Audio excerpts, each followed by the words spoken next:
सभी को सुबह की नमस्ते। हरि हर। आज हमारे साथ पंकज रावल भाई जुड़े हैं। जी नमस्ते पंकज भाई, आपका छोटा सा थोड़ा मुझे बताएं कि कहाँ से जुड़े हैं। अगर हो सके तो आपका वीडियो ऑन करके सभी के साथ शेयर कर दीजिए।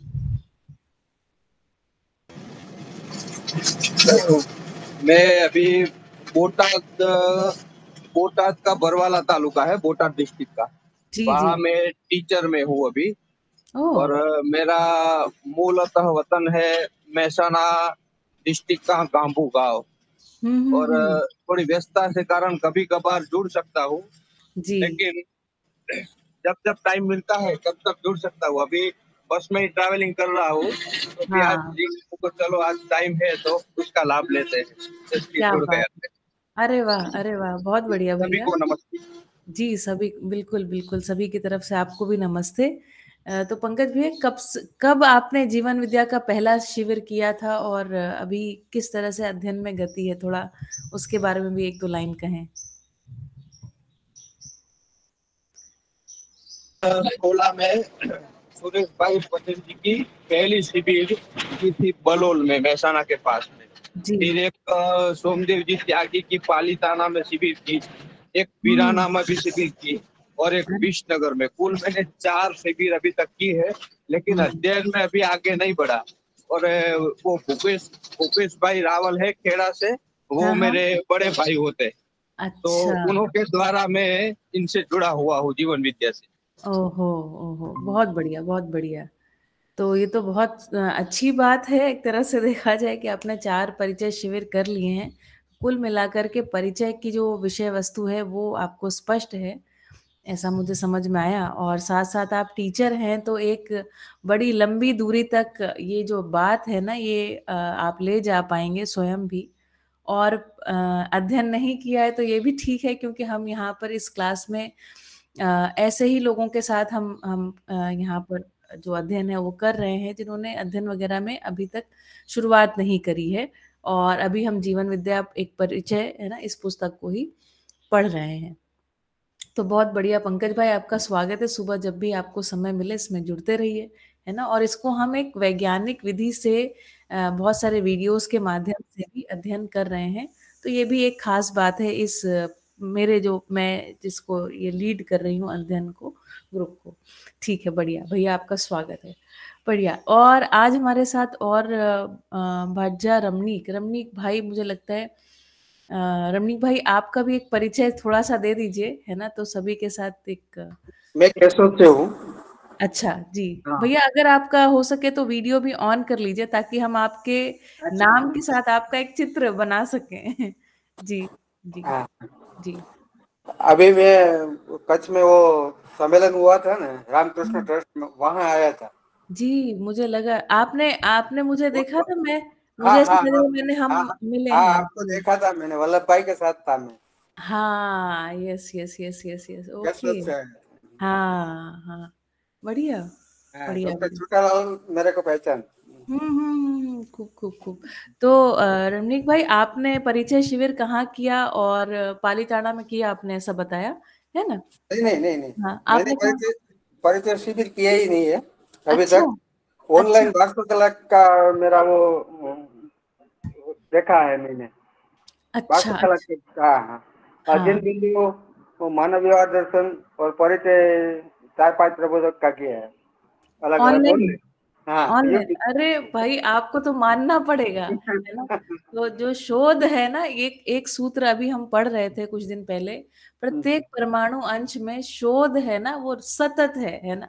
और हमारे जब हम गठन पूर्ण परमाणु के रूप में जो हम जीवन है, तो हमें तो ये लंबी दूरी तक जाता है ना, मतलब विकास क्रम से आगे जागृति क्रम, जागृति तक हमारी यात्रा है। तो मुझे लगता है कि आप उसमें गतिशीलता वाले एक अच्छे उदाहरण आपको कहा जाएगा। पुस्तक का पठन भी चालू है हमारा, मानव व्यवहार दर्शन, कर्म दर्शन, वो सब। अरे वाह अरे वाह। तो रमणीक भाई पूरी आप क्या पुस्तक का हाँ हाँ सेट ही मेरे पास है। हाँ, आप क्या करते हैं, मतलब आपका प्रोफेशन के रूप में क्या हाँ है। हाँ हाँ, जी। मेरा बिजनेस है। किस चीज और का। दूल्हे के कपड़े का, सूट शेरवानी ऐसा रेंट हाँ पे हाँ, देने की। Dry clean. नहीं, ड्राई क्लीन, डायरेक्टली रेंट पे। रेंट पे। रेंटिंग। रेंटिंग का बिजनेस है, बढ़िया। क्या बात है, अच्छा है ना? तो कपड़ों की एक सदुपयोगिता बनी रहे और एक कपड़े को कई लोग पहन पाए, ये भी एक बड़ा हाँ। महत्वपूर्ण काम है अगर देखा जाए तो। बढ़िया बढ़िया रमनीक भाई, बहुत बढ़िया। ठीक, जी नमस्ते। तो जब भी आपको समय मिलता रहे सुबह जुड़ते रहिए, है ना? मैं अभी जैसे अभी मेरा तबीयत खराब है ना, इसलिए मैं सुबह में फ्री होता हूँ। हाँ मेरे हाँ। कमर का प्रॉब्लम है 3-4 महीने से, किस इसलिए चीज? घर पे ही होता हूँ। ब्लड कमर शुगर? कमर हाँ, इसलिए घर पे ही होता हुए चलेगा। ठीक है, तो उसमें जितनी शुभता हो सकती है उसका मुझे लगता है कि एक हाँ कार्यक्रम उसके हिसाब से बना लिया जाए। कई बार जब मैं बीमार होती हूँ तो कुछ कर नहीं पाती हूँ, तो मैं सिर्फ ऑडियो सुनते रहती हूँ, यूट्यूब पे लगा लगा के। वही कर रहा हूँ अभी। हाँ हाँ हाँ हाँ। जी जी जी। ओके, बहुत नमस्ते। बढ़िया, बहुत बढ़िया। नमस्ते जानकी दीदी, है ना? आज मैं सोच रही थी थोड़ा सा सभी के साथ एक थोड़ा हम एक बातचीत हो जाती तो अच्छा, क्योंकि हम काफी दिन हो गए हैं, 20 सेशन करीब हमारे हो गए हैं। और जी नमस्ते जानकी दीदी, आप नमस्ते नमस्ते दीदी। से जुड़ते हैं, आपका खूब खूब स्वागत है। जी जानकी, धन्यवाद। बताइए अपने बारे में भी, क्योंकि हम लोग व्यक्तिगत रूप से तो नहीं मिले हैं, पर लगभग कई सेशन से मैं देखती हूँ लगातार आप जुड़ते रहते हैं, एक निश्चितता बनी हुई है। तो बताइए दीदी अपने बारे में थोड़ा सा। जी।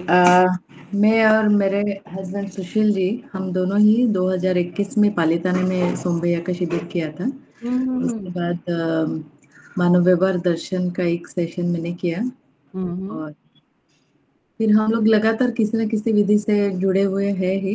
जी बॉम्बे मुंबई में होने की वजह से उतना कुछ एक्टिविटी नहीं बन पा रहा है, लेकिन फिर भी सेशन के द्वारा हम लोग जुड़े हुए रहते हैं। और बढ़िया। बस दीदी दर्शन से परिवार पहले में आपकी क्या यात्रा रही, या और आप किस क्षेत्र में कुछ कहीं जॉब की तरह एक्टिव हैं, या कैसे, मतलब आपका कोई प्रोफेशन है? नहीं, मैं तो फिलहाल होम मेकर हूँ, हाँ लेकिन ओके। 13 साल जॉब किया है मैंने। ओके, किस क्षेत्र में? एमएनसी था, कंस्ट्रक्शन केमिकल। हम्म। मेरा बैकग्राउंड बीएससी केमिस्ट्री है, और हम्म। एमबीए किया है मैंने मार्केटिंग में। अरे और वाह, ये बढ़िया है। और हाँ, तो बाद में केमिस्ट्री की बातें मेरा आपको जब अधिक समझ में आती होंगी, है ना? है ना? जीवन गठन पूर्ण परमाणु हुआ, ये बात हाँ, आपको हाँ, एक आश्चर्यचकित कर देने वाली लगती होगी, है ना? वही सबसे ज़्यादा अट्रैक्ट करता है मुझे। हाँ हाँ हाँ। दूसरी बात है, मेरा बड़ा बेटा है, जब भी वो पैदा हुआ तभी मैंने डिसाइड किया था जॉब नहीं करना है, और हम्म। बाद में मुझे 4 साल के बाद ट्विन्स हुए, तो बाद में जॉब करने का कोई ख़्याल आया ही नहीं दिमाग में। तो हम्म। ये एक बहुत पॉजिटिव थिंग रहा कि मेरी एक अलग दिशा में यात्रा शुरू हुई। तो बहुत सारे योगाभ्यास हम्म। के थ्रू जाते-जाते फिर एक समझ में आया कि जो चाहिए वो यहाँ नहीं है। ऐसे करते-करते 7-8 ऑर्गेनाइज़ेशन से जाके जीवन विद्या से मैं जुड़ी, लेकिन यहाँ पे लगता है जो मुझे चाहिए वो मिल रहा है करके बस। हाँ, ये बात सही है। लगभग अगर मैं यहाँ पर बैठे सभी लोगों को पूछूंगी ना, तो सारे लोगों की यात्रा कुछ ऐसी ही है ना? कि हुँ, हम कहीं शोध, जैसे मैंने कहा ना, एक निरंतर शोध शुरू हो जाता है, और शोध के क्रम में समीक्षा शुरू हो जाती है कि ये बात तो पूरी नहीं पड़ रही है। हुँ, वो क्या पूरा नहीं पड़ रहा है, वो अपूर्णता वाला हिस्सा तो हमें नहीं पता होता है, लेकिन हुँ, एक हुँ, खास रूप में ये बना रहता है कि अभी और कुछ एक आया तो उसको देखने जाना है, उसको समझने जाना है ना? पुस्तक का पठन है, अध्ययन है, इसको करना है ना? इस जैसे हमें परिचय शिविर भी आप देखें ना, तो पूरा नहीं पड़ता है। परिचय शिविर होने के बाद यदि समीक्षा हुई रहती है, तो हमको लगता है कि पठन करना है, इसको देखना है, इसको जानना है ना? हुँ। तो हमें बहुत ये एक शोध की तरफ दिशा बनी रहती है। ये ना 2 मिनिटं बोलायला काय, इंट्रोडक्शन दे ना तुझं. ठीक है, बढ़िया दीदी। मुझे लगता है कि थोड़े व्यस्तता है जी। एक हाँ मिनट, सुशील जी बात करेंगे। जी जी जी। नमस्ते। नमस्ते नमस्ते नमस्ते सुशील कैसे भाई हैं आप? जी जी। अच्छा, ये हर दिन मैं सुनता हूँ।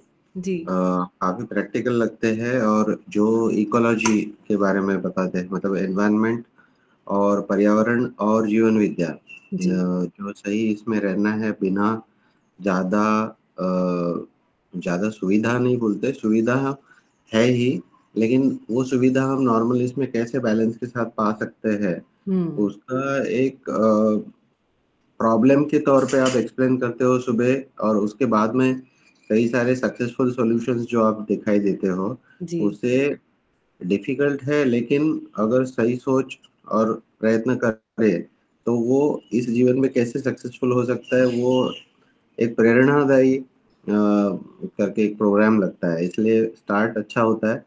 और जी। फिर जीवन विद्या को प्रैक्टिकल रूप में कैसे हम यूज करें, उसका ये एक अच्छा सेशन लगता है मुझे। अरे वाह! धन्यवाद सुशील भाई, आपने इसमें थोड़ी-सी कहते हैं ना हमारे लिए भी एक हौसला अफ़ज़ाई कर दी, है ना? मैं खुद भी अभी बस ऐसा लगता है कि बात थोड़ी-थोड़ी मुझे समझ में आनी शुरू हुई है। इस क्रम में मुझे लगा कि मैं जिस दृष्टिकोण से चीज़ों को समझती हूँ, ऐसे बहुत सारे डॉक्यूमेंट्रीज़ मैं और हमारे श्रीमान जी जो जनक हैं ना, हम दोनों इन चीज़ों को देखते रहते हैं और मेरा 10 वर्ष मैंने छोटे बच्चों के साथ काम किया। मैं कॉलेज में 2 साल प्रोफ़ेसर रही। तो इन चीज़ों को हम जिस एंगल से देखते हैं, तो मैंने सोचा कि ठीक है, जितने जैसे वीडियोज़ उपलब्ध हैं, उसके द्वारा हम इस बात को यहाँ पर भी रखें। तो देखते हैं बड़ों के साथ ये अध्ययन क्योंकि देखिए भैया क्या हुआ, मैं खुद एक इंजीनियर हूँ, हम दोनों इंजीनियर्स हैं। लेकिन इस क्रम में हम पढ़ते तो बहुत कुछ रहे, लेकिन कुछ जुड़ा नहीं भैया। है ना? पूरी हमारी यात्रा में और हम अच्छे स्टूडेंट्स मैं और जनक दोनों बहुत अच्छे स्टूडेंट्स रहे। लेकिन अच्छे स्टूडेंट्सों की भी ये हालत है कि उनको चीज़ें जुड़ करके दिखती नहीं है। कहीं किसी हम लोगों ने 5th-6th स्टैंडर्ड में सीखा हवाओं का बहाव कैसा रहता है, ये सब कौन-सा धान कहाँ उगता है, इस तरह के कुछ हम भूगोल में, ज्योग्राफी में मैप्स बनाते रहे। पर कुछ भी ऐसा लगा जैसे समझ में नहीं आया। तो एक समय के बाद जब मेरी शिक्षा पूरी हुई तो मुझे लगा कि शिक्षा तो कुछ हो नहीं पाई, है ना? कुछ पैसा कमाने के लिए एक मिनिमम अर्हता जो है वो आ गई। और वो भी पैसा कमाने के लिए भी 6 महीने का ट्रेनिंग तो लगेगा, है ना? जब हम निकले अपनी यूनिवर्सिटी से। तो मैंने पाया कि वास्तव में जो अभी हमारे पास शिक्षण के कार्यक्रम हैं, ये बहुत अधूरे कार्यक्रम हैं, है ना? तो व्यवस्था में विश्वास, एक सबसे बड़ा हिस्सा देखिए जागृति तो एक दूसरा हिस्सा है ना? जहाँ 4:30 से 10 क्रियाओं में हमारा परिमार्जन होना है। लेकिन मज़ेदार बात ये जो व्यवस्था में विश्वास है, यही नहीं हम में खड़ा हो पाया। और सुविधा हम विचार तो ऐसा कर रहे हैं, लेकिन सुविधाएँ वास्तव में क्या है, ये भी बात हमें पकड़ में आई नहीं है। और जो एक मैं बात आगे रखूँगी धीरे-धीरे, अभी तो मैं भी चाहती हूँ लोगों से जुड़ूँ, हम एक-दूसरे को नहीं जानते, तो मैं भी सोचती हूँ धीरे-धीरे बात को रखते हैं।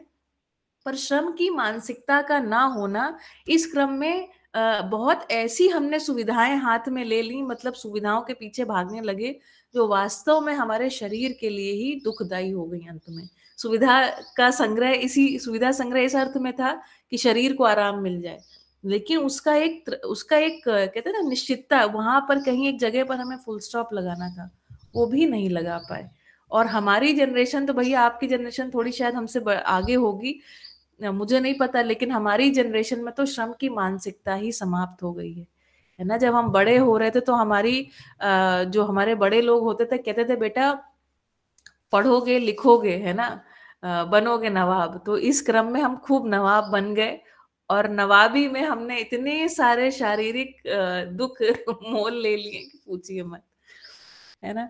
तो मैं बहुत सारी आगे आने वाले समय में बहुत सारी एक तो प्राकृतिक नियम दूसरे बौद्धिक नियम को लेकर के डॉक्यूमेंट्रीज के द्वारा जन चर्चा को आमंत्रित करना चाहती हूँ। तो ये इन सेशंस का मुझे लगता है एक रोल रहेगा इस बात को नहीं, बहुत बढ़िया, क्योंकि यही बात मुझे भी भाई थी। शुरुआत में डॉक्यूमेंट्री दिखाने के बाद जी। हम हमेशा 2 सवाल पूछते हो, तो उससे सतर्कता बनी रहती है। हाँ। डॉक्यूमेंट्री देखते वक्त भी एक अच्छा एक्साइटमेंट भी रहता है और साथ ही साथ ध्यान देना हो जाता है उसमें। बिल्कुल, बिल्कुल, बिल्कुल। तीसरी चीज ये है कि जैसे आपने अपने बारे में बताया कि जी। किताबी knowledge, theoretical knowledge on one side, that हाँ, was for basically livelihood generation. हाँ, But एक point of time के बाद वो livelihood generation इतना बन जाता है कि वो हम बिल्कुल blind हो जाते हैं जो हमने चीजें पढ़ी हुई है उसको इस्तेमाल में लाने में। तो बिल्कुल, शहरी जीवन जहाँ भी जैसे हम बम्बई में रहते हैं, तो जानकी हमेशा प्रयत्न उसका चालू ही रहता है, कुछ ना कुछ वो इधर भी इस्तेमाल का प्रैक्टिकल में बनाए, जैसे खाद्य वगैरह या कूड़ेदान का कम से कम इस्तेमाल हो, जी ज़्यादातर जैविक चीज़ें जो है वो कन्वर्ट करे वापस मैन्योर में। जी वो इवन कोविड टाइम्स में वो छोटे-छोटे पैमाने पे करती आई है, और खाद्य पदार्थ के बारे में भी उसके बदलाव चालू रहते हैं। हम्म वैसे ही शहरी जीवन में जो लोग रहते हैं, जी मतलब अ, वो छोटी-छोटी चीज़ों से भी कैसे थोड़ा-थोड़ा बदलाव ला सकते हैं। नॉर्मल हम्म जैसे प्लास्टिक की थैलियों से लेके हम अगर जो रोजमर्रा के ट्रांसपोर्ट लाइफ में, मतलब खुद की हम्म गाड़ी अगर अकेला जा रहा है तो वो बंद करे, पब्लिक ट्रांसपोर्ट से जाए। इस ये छोटी-छोटी चीज़ों से भी कई सारे हम कंट्रीब्यूशन कर सकते हैं या विचार के तौर पे जुड़ सकते हैं एक साथ। बिल्कुल वरना क्या है कि ये हम सुनते हैं, अच्छा लगता है सुनने में, अपना एक इंटेलेक्चुअल स्टेबिलिटी जैसे हम लोग सुन लेते हैं, बट हम्म, प्रैक्टिकल लाइफ में अलग ही ज़िंदगी जीते हैं। तो बिल्कुल वो बिल्कुल थोड़ा-सा एक जेल होना इन दोनों में हाँ, ज़रूरत है। जेलिंग जेलिंग होना बहुत बहुत सुंदर आपने बात कही। देखिए, मैं हमेशा कहती हूँ जीने में भौतिकवादी और सोचने में आदर्शवादी, ऐसी हमारी स्थिति है ना?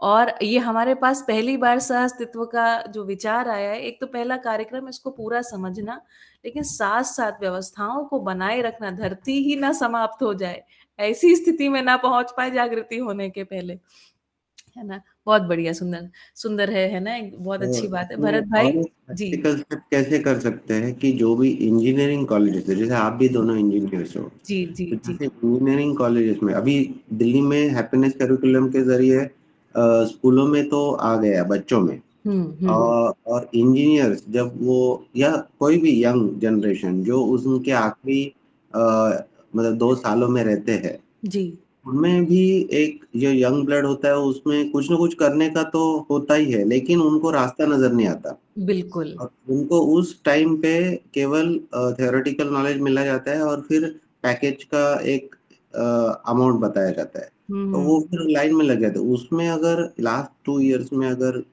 जैसे बाहर के इसमें कंपल्सरी मिलिट्री एजुकेशन होता है, मिलिट्री पार्टिसिपेशन होता है, जी। वैसे कंपल्सरी अगर एक सब्जेक्ट हो जाए और हुँ, प्रैक्टिकल हो जाए उसको, तो हाँ। वो बहुत ज़्यादा बढ़िया हो जाएगा। बिल्कुल, बिल्कुल भैया, एकदम आपने बहुत अच्छी बात कही है ना। तो देखिए जो मैं भी जो इस बारे में सोचती हूँ वो ये कि जो बात है ना, बात तो एकदम पूरी है और बहुत अच्छी बात है। लेकिन इस बात का सामान्यीकरण हो जाना, सामान्यीकरण अर्थात इन्फॉर्मेशन के रूप में जुड़ी हुई बात का पूरा सभी के सामने आ जाना। जैसे आपने कहा इंजीनियरिंग कॉलेज के बच्चों के सामने ये बात पूरी आ जाए। दूसरी बात ये भी है सामान्यीकरण में एक मानसिकता का खड़ा होना बहुत बड़ी बात है। जैसे हम जिस वेतनवादी विधियों में फँसे हुए हैं या हम जो भी तरीके के हमने कार्यक्रम बनाए हुए हैं, अभी तो ऐसा है we have become fuel to the economy, है ना? हम ना चाहते हुए भी उस व्यवस्था में जकड़े हुए हैं। तो जनचर्चा के माध्यम से एक हौसला भी होता है कि आप भी हमारे जैसे हैं और हमारे जैसे सोच रहे हैं ना, आप कहीं पर सोच रहे हैं, कहीं कहीं कोई सोच रहा है। इस तरह से इस अभियान को भी गति देना और उस क्रम में जनक भी कुछ एक वर्कशॉप्स हम लोग सुबह इसी टाइम पे बात करेंगे है ना कि हम बहुत सारे बातें कर सकते हैं कि जैसे 8 आर के ऊपर जनक बात करते हैं 8 आर मतलब रिसाइकल रिपर्पस है ना रीयूज रिड्यूस ऐसे करके 8 आर के ऊपर भी हम एक दिन अपनी जनक प्रस्तुति रखेंगे और हम चर्चा करेंगे कि हम अपने स्तर पर अब क्या कर सकते हैं क्योंकि अगर देखें तो विद्या से भी जुड़े काफी सारे लोगों का एक समूह जुड़ गया है ना जैसे आज हमारे साथ रमणीक भाई हैं तो उन्होंने कहा कपड़ों का एक मतलब उनकी ऐसी दुकान है कि भाई एक कपड़ा एक अच्छा कपड़ा कई लोग पहन सकते हैं इस विधि से हमारे घरों में भी ये समस्याएं हैं है ना हम ठीक है जो भी चीजें उसको कैसे अब हम उन्हें कैसे एक नियंत्रित करें है ना और संतुलित करने के अर्थ में हम क्या कर सकते हैं तो ये भी एक समय के बाद 200 हम जब अध्ययन क्लासेस कर लेंगे तो मेरा जो विचार है वो व्यवस्था में विश्वास को लेकर के उस चीज को आगे और सोचने का विचार है ना ये और गहन अभी जी आपने जो उदाहरण बताया कपड़ों जी का, जी वो हम बम्बई में मतलब कम से कम जी बम्बई के सबर्बन एरियाज में एक जी आइडिया आई है और वो इम्प्लीमेंट भी हो चुकी है नवी मुंबई में। हर रोड पे एक हम्म मानवीय भिंत, मतलब मानव ह्यूमन वॉल करके एक हम्म कॉर्नर है, और वहां पे अच्छा एक स्टैंड हुआ लगा रहता है।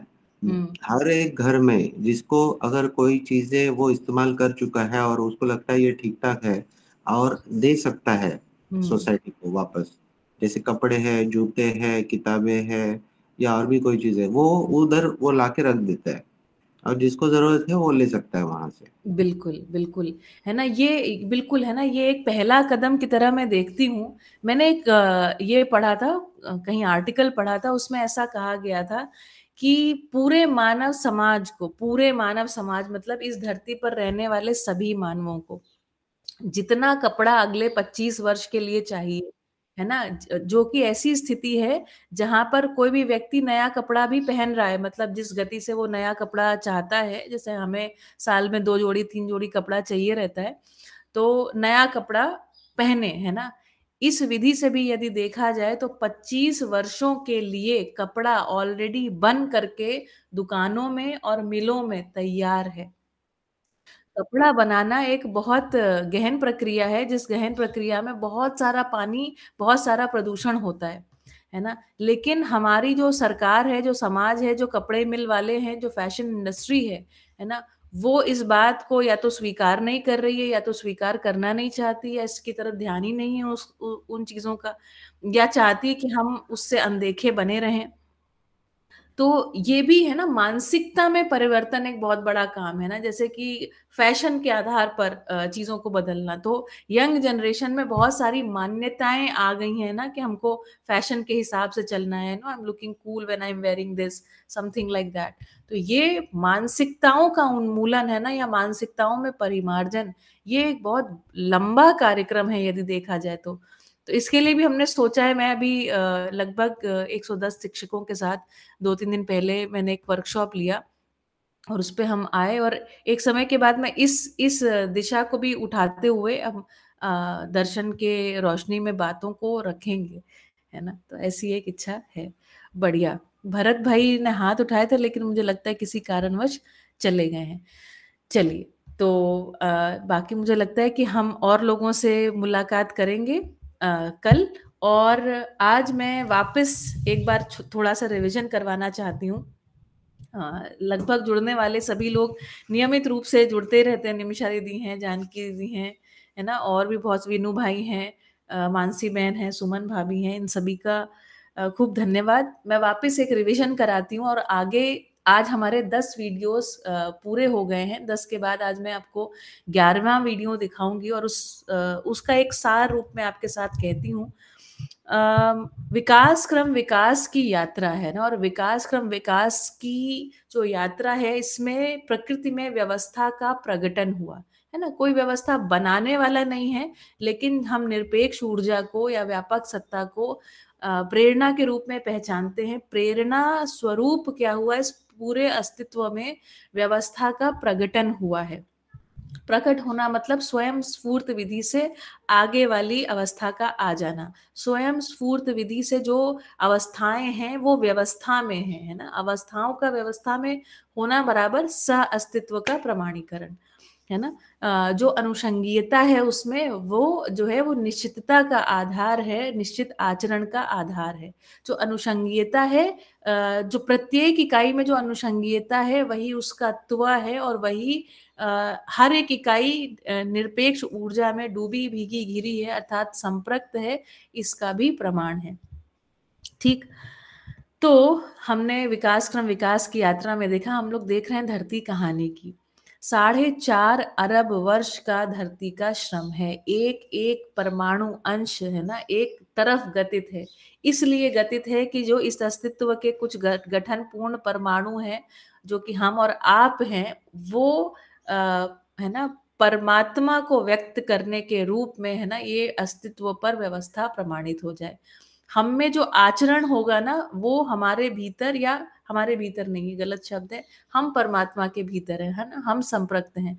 तो संप्रक्तता का एक मानवीय प्रमाण के रूप में मानव परंपरा हो जाए, इसके लिए 4.5 अरब वर्ष का प्रत्येक अंश, प्रत्येक इकाई, प्रत्येक अवस्था का एक लंबा श्रम है।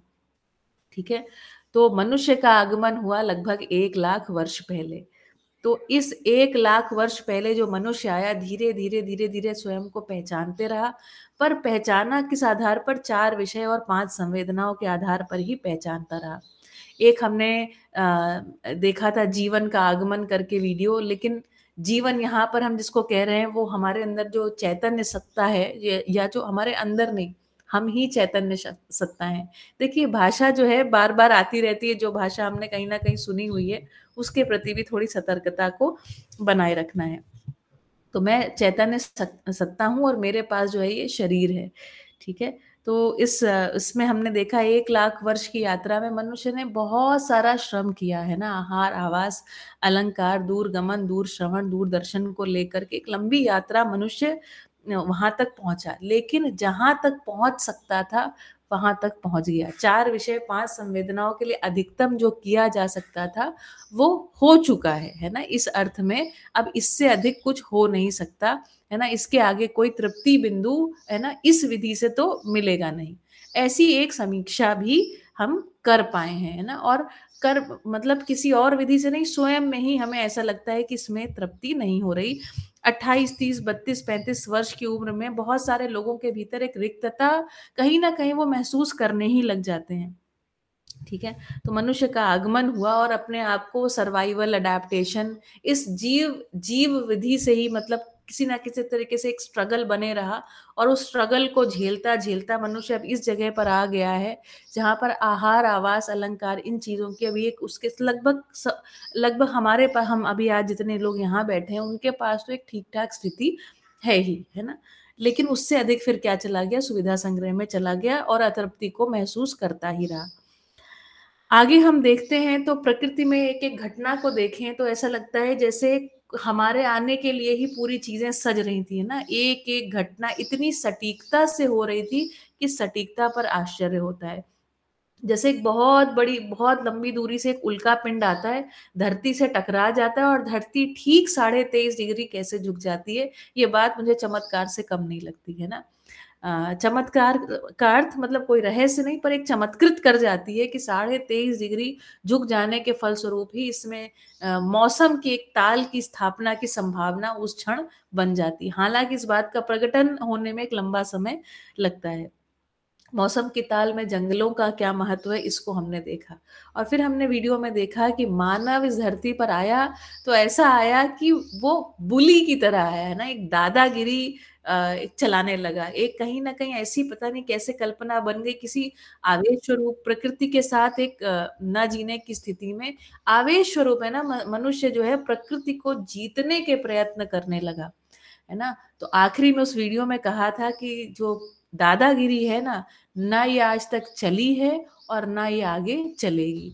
तो इस अर्थ में भी मुझे एक सुंदर बात ये लगती है कि मनुष्य कैसे बुली हो गया, है ना। कैसे एक जैसे एक आवेश का ही अपने भीतर किसी चीज का गुस्सा जैसे प्रकट कर रहा हो धरती के साथ, इस तरह की एक्टिविटी को हम देख पाते हैं। और जो लोग है ना आवेश रहित हैं कि नहीं, या समीक्षित हैं कम से कम, वो अभी ढूंढ रहे हैं कि कैसे हम व्यवस्थाओं को वापस, है ना, वो अपने आप को एक कहीं ना कहीं ताकतहीन पाते हैं।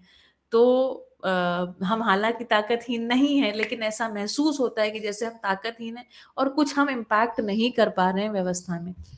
तो उसके लिए प्रस्ताव रूप में यही बात है कि पहले तो बात को पूरा समझ लिया जाए, क्योंकि टूटा फूटा कुछ सही करने भी जाते हैं तो ऐसा सही करने की स्थिति में हम है ना पूरा एक प्रभाव को, अंतिम प्रभाव को नहीं देख पाने की स्थिति में कई बारी डिप्रेशन, कई बारी हम बहुत अच्छी स्थितियों से नहीं गुजरते हैं।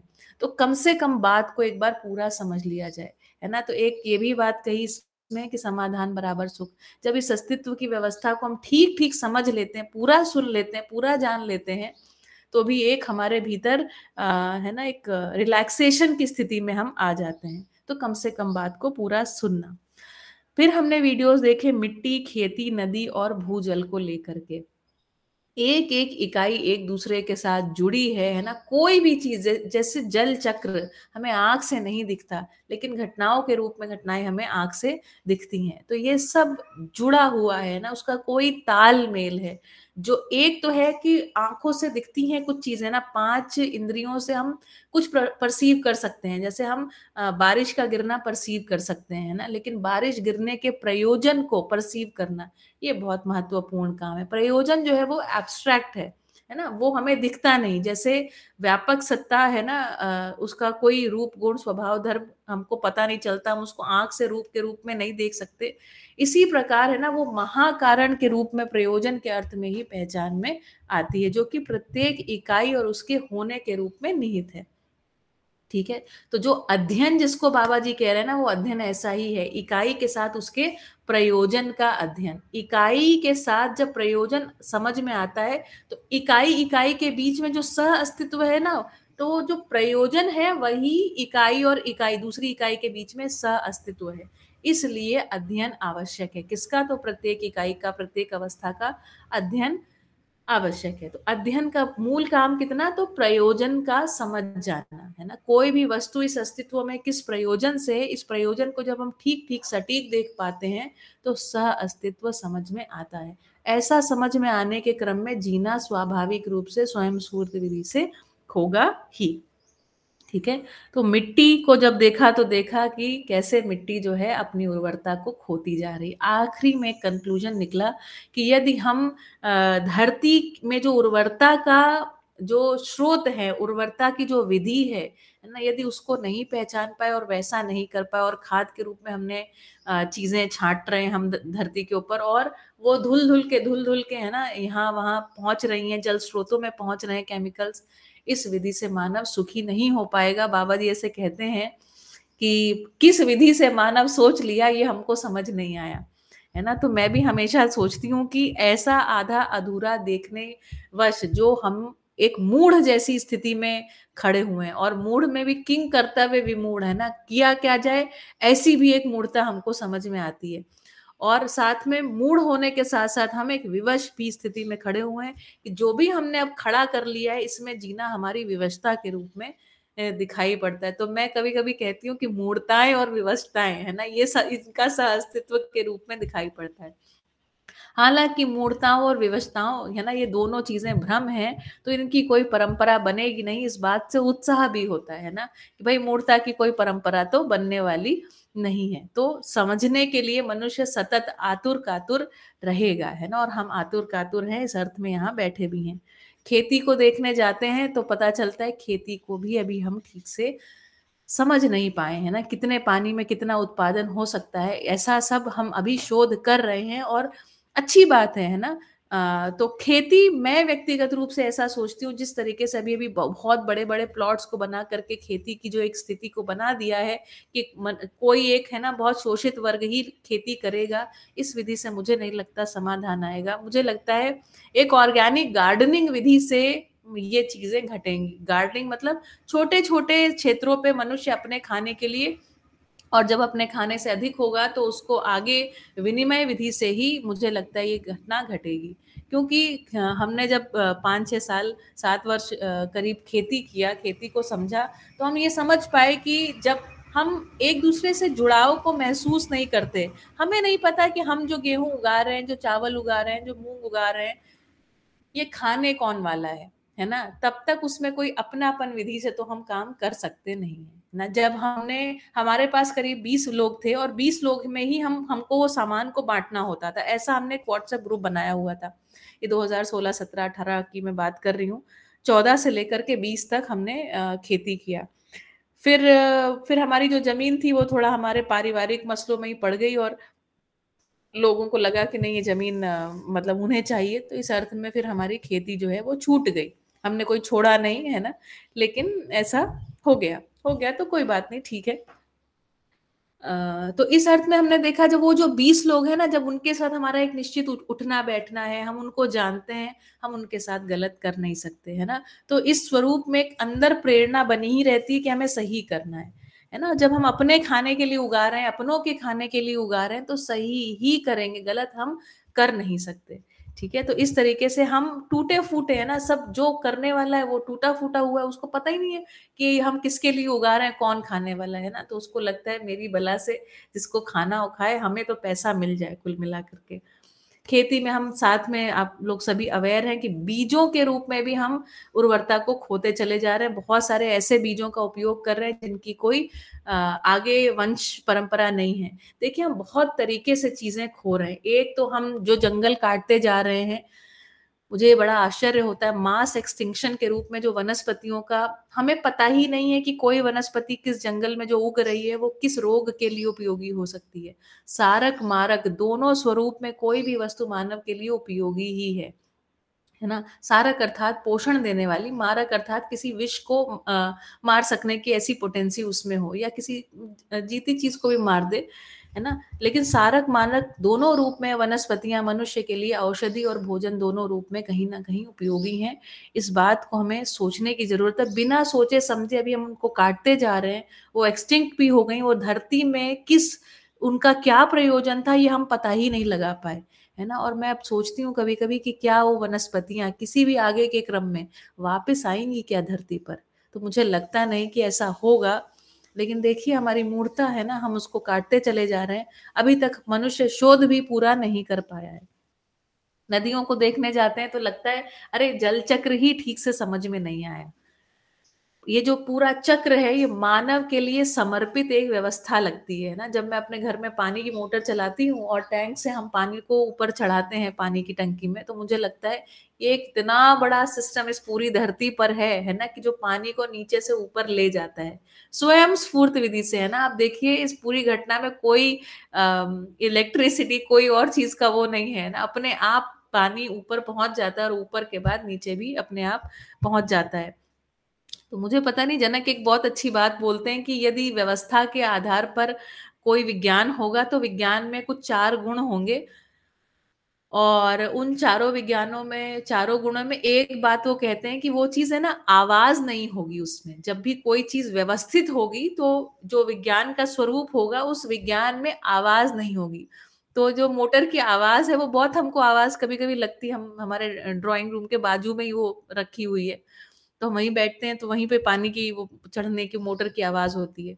तो जैसे मैं सोचती हूँ कि ऐसी कौन सी अभी तक हम खोजें कर पाए हैं जिसमें आवाज नहीं होती है ना, नॉइज फ्री हम कौन सी खोजें कर पाए हैं। तो ये देखिए, शोध का विषय है हर एक व्यक्ति के लिए। तो सोलर कुकर मुझे एक ऐसी चीज मिली जो वैज्ञानिक विधि से हमने कुछ जो मैनेजमेंट किया, उसमें मुझे लगा कि हाँ, इसमें नॉइज नहीं है ना। तो ऐसी 4 हैं चीजें। मुझे, मैं जनक को किसी दिन कहूंगी कि ये इस विषय पर भी एक लेक्चर लें कि ऐसा विज्ञान कैसा होगा, ऐसा विज्ञान जब वस्तुएं, है ना, जो विज्ञान का एक प्रकाशन होगा आविष्कारों के रूप में, तो वो कैसी चीजें दिखेंगी, है ना। उसकी कल्पना को जनक जरूर प्रस्तुत करिएगा आप, है ना। ऐसा आपका, आपके लिए आमंत्रण है यहाँ पर। तो हम देखने जाते हैं तो हमारी जो हमने व्यवस्था पानी की भी खड़ी करी, ऐसा हमने खड़ा करा कि नीचे जल स्रोतों को ही सुखा दिया, है ना। जो खेती और सिंचाई विभाग है उसने अगर देखा जाए तो काम कितना किया, जल स्रोतों को ही सुखा दिया, ऐसा काम किया, है ना। भूजल, है ना, हमने कल जो देखा वो भूजल के बारे में हम बात कर रहे थे। देखिए, स्वाभाविक रूप से अगर हम किसी बच्चे को ना भी पढ़ाएं तो उसको पता है कि पानी ऊपर से नीचे की तरफ बहता है। लेकिन ये जो पानी ऊपर से नीचे की तरफ बहता है, इसका प्रयोजन क्या है, ये बात बच्चे को बतानी पड़ेगी, सिखानी पड़ेगी शिक्षा के माध्यम से। दुर्भाग्य की बात है, हमारी शिक्षा में आज तक, है ना, इस बात के ऊपर चर्चा नहीं की कि भैया पानी ऊपर से नीचे क्यों बहता है ना। उस बहने का क्या प्रयोजन है, वो जब बहता है तो उसकी उपयोगिता मनुष्य के लिए क्या है। और दूसरी बात, ये जो ऊपर से नीचे बहता है, इस क्रम में मनुष्य की पूरकता क्या है। ये दोनों प्रश्न हमारे कहीं ना कहीं गायब रहे। तो हम अगर देखें तो हमने जल के बारे में क्या पढ़ा, जल चक्र है, और हमने फिर ये पढ़ लिया जल हमारे लिए किस प्रकार उपयोगी है। उपयोगिता के अर्थ में तो नहीं पढ़ा, मतलब हम जल को कैसे बस शोषण उसका कर सकते हैं, इस अर्थ में खाना बनाने के रूप में, पीने के रूप में, कपड़ा धोने के रूप में, इतना ही पहचान पाए हैं। हम इससे अधिक और अधिक अध्ययन करने जाते हैं तो रूप और के साथ गुण का भी एक अध्ययन किया कि पानी दूसरी चीजों के साथ कैसे घुल मिल के क्या करता है, इतना उसको एक यूनिवर्सल सॉल्वेंट के रूप में पहचान पाए। इससे अधिक हम कुछ पहचान ही नहीं पाए। हर वस्तु को जब देखने जाते हैं ना, तो एक शोषण की दृष्टि से देखना है ना। हम यहाँ से चंद्रमा पर पहुंच गए, मंगल पर पहुंच गए, तो भी जा जाके यही देख रहे हैं कि कौन से एलिमेंट्स वहां पर हैं, कौन सी चीजों को हम वहां से ट्रक भर भर के, अब भाई उनके ट्रक, हमारे ट्रक यहाँ ऐसे हॉरिजॉन्टल चलते हैं, उनके ट्रक वर्टिकल चलते हैं, इतना ही अंतर है। तो जो वर्टिकल ट्रक कंपनी हो वहां से उठा के सामान इस धरती पर ले आए, और उसका भी हम लोग क्या करें, भोग उपभोग कर लें। इस अर्थ में ही सारा शोध मनुष्य कर रहा है। तो ऐसा शोध कितना घातक है, इसके परिणामों से मानव जाति ऑलरेडी गुजरने लगी है ना। और हम अछूते नहीं हैं इन चीजों से, लेकिन आगे ये चीजें सही कैसे हो, ये भी जन चर्चा में अभी तक आ नहीं पाया है। ठीक है, तो इन चीजों को जन चर्चा में लेकर के आना, मुझे लगता है एक बहुत बड़ी बात है। हम देखिए अपने जीवन में 4 विषय, हमारे परिवार में ही देखिए या हमारी मित्र मंडली में देखिए, तो हम 4 विषय 5 संवेदनाओं, इनको ही लेकर के सारी चर्चा करते रहते हैं। आज अपने दिन में देखिएगा आप कितने घंटे 4 विषय 5 संवेदनाओं की चर्चा करते हैं। मतलब आहार, निद्रा, भय, मैथुन के अर्थ में बातचीत वही चले जा रही है ना, या समस्या की ही चर्चा चले जा रही है, या शब्द, स्पर्श, रूप, रस, गंध के अर्थ में कोई चर्चा चल रही है ना। कितने बार हम वास्तव में अपने दिन में 24 घंटे की अपनी जर्नी में, जिसमें हमें 4 से 5 घंटे सहज मिलते हैं जहां एक अच्छी चर्चा कर सकते हैं, कितने बार हम समाधान की चर्चा करते हैं, कितने बार हम समाधान के बारे में सोचते हैं, कितना रत रहते हैं, है ना। तो ये भी एक सोचने की बात है। तो इसमें हाँ, भरत भाई हैज कम बैक, ठीक, हाँ बिल्कुल निमिषा जी। तो ये एक ध्यान देने का विषय है ना। जैसे बहुत सारी प्रक्रियाओं में, जैसे एक आदर्शवाद की जो ध्यान प्रक्रियाएं हैं, उसमें किसी चीज पर ध्यान देते हैं, कहीं सांस पर ध्यान दिया, कहीं विचार पर ध्यान दिया, कहीं यहाँ ध्यान वहां ध्यान। इसी प्रकार इस विधि में जो ध्यान देना है वो ये है कि हम किन चीजों की चर्चा कर रहे हैं, समाधान की चर्चा हमारे जीवन में है कि नहीं है ना। ये जो अध्ययन है ना, ये भी समाधान की चर्चा के अर्थ में ही है। अध्ययन, सारा अध्ययन क्या है, सारा पठन क्या है, तो समाधान की बात को सुनना, गुनना, है ना। यही जो है, ये जो मंथन है, ये अध्ययन है ना। बढ़िया, ठीक है। तो मैं अब इसके आगे आपको आज का वीडियो दिखाती हूँ। इस वीडियो को खूब ध्यान से देखिएगा। ये वीडियो इसके आगे जो है वो थोड़ा और आगे बढ़ रहा है। अनूठी तट रेखाएं, है ना। तो एक एक तट रेखा जहां पर कोई सीमा समाप्त होती है, उसका भी कोई प्रयोजन है। जहां से कोई सीमा शुरू होती है, इस बात का भी कोई प्रयोजन है। ठीक है, तो आइए देखते हैं आज का ये वीडियो।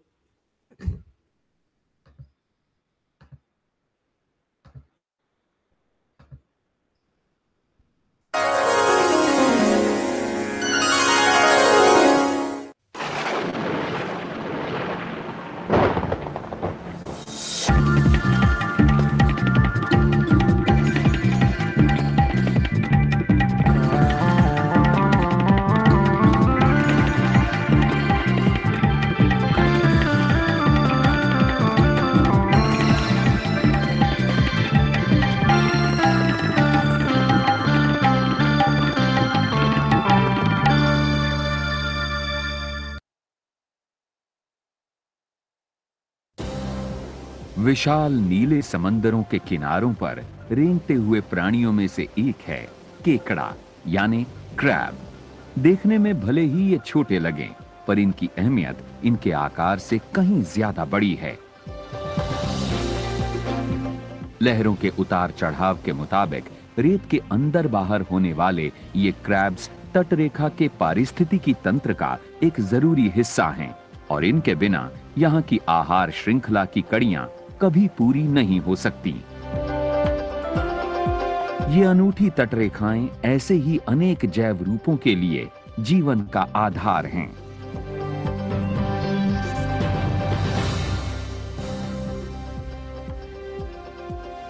हमारी पृथ्वी पर कहीं जमीन है तो कहीं लहरों से उफनते समुद्र। तटरेखा यानी कोस्ट लाइन जमीन का वो हिस्सा है जो समुद्र से जुड़ा है।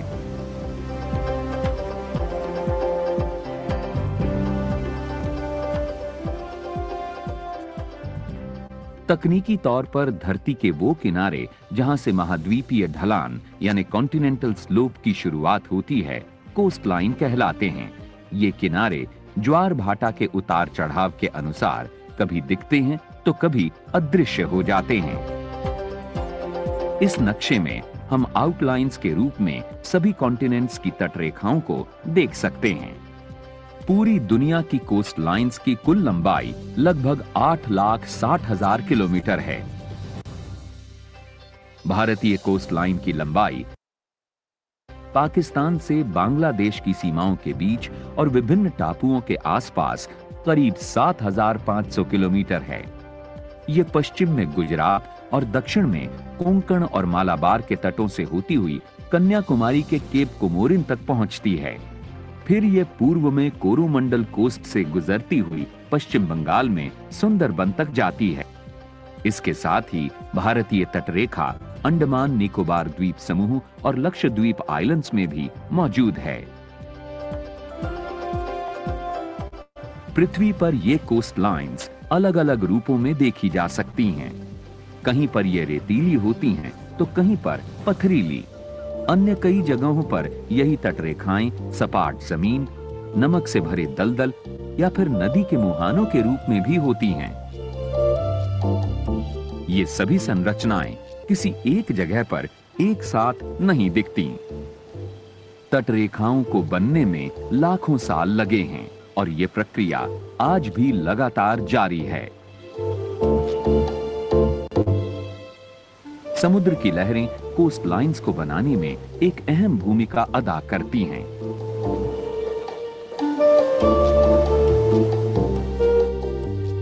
समुद्र की सतह पर बहने वाली हवा पानी में हलचल पैदा करती है। पानी और हवा के कणों के बीच फ्रिक्शन होता है, जिससे उफान यानी स्वेल उठता है। हवा की ताकत जल कणों को इस स्वेल में घुमाती है और पानी आगे बढ़ता है। इसी वजह से गहरे समुद्र में हर तरफ सिर्फ अनगिनत उफान ही नजर आते हैं, लहरें नहीं। जब ये उफान समुद्र तट तक पहुंचता है तो इसका निचला हिस्सा समुद्री तल से टकराता है। इससे ऊपर के हिस्से को झटका लगता है और इससे ऐसा लगता है कि पानी कूदता हुआ आगे बढ़ रहा है और इस झटके से ही लहर बनती है। लहरें यानी वेव्स कोस्ट लाइंस के पास ही पैदा होती हैं। तटीय ढलानों पर ऊपर जाने के साथ ही इन लहरों की ताकत कम होने लगती है और पानी पूरे तट पर फैल जाता है। इस प्रक्रिया को स्वॉश कहते हैं।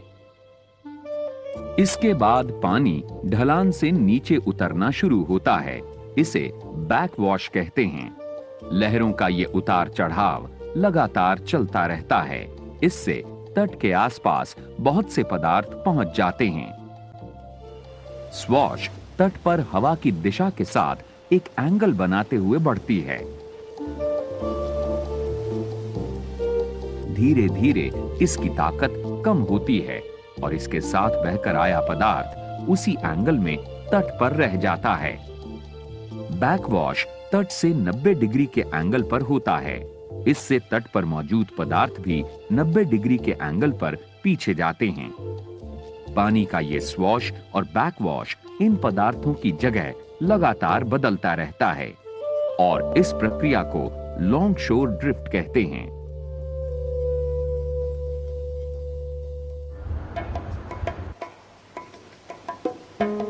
लॉन्ग शोर ड्रिफ्ट और इरोजन तट रेखाओं की संरचना के साथ उन्हें आकार भी प्रदान करते हैं। तटीय इरोजन यानी कटाव 3 प्रकार से होता है। जब तट से लगातार टकराती लहरें उसे कमजोर बनाकर तोड़ने लगती हैं। जब पानी में मौजूद पत्थर आपस में रगड़ते हुए तटीय ढांचे पर प्रहार करते हैं और जब समुद्र के पानी का नमक और कई रसायन तट की कुछ चट्टानों और पत्थरों को भुरभुरा बना देते हैं। हजारों वर्षों से चलने वाली ये प्रक्रियाएं धरती की तटरेखाओं को लगातार आकार देती आ रही हैं। लेकिन कई बार तेज तूफान, भूचाल या अन्य कोई प्राकृतिक आपदा कोस्ट लाइंस के रूप में परिवर्तन की वजह बन जाती हैं। दिसंबर सन 2004 में आई सुनामी के कहर ने दक्षिण पूर्वी एशियाई क्षेत्र में जान व माल को भारी नुकसान पहुंचाया। इसका असर भारत के अंडमान निकोबार आइलैंड्स पर भी पड़ा।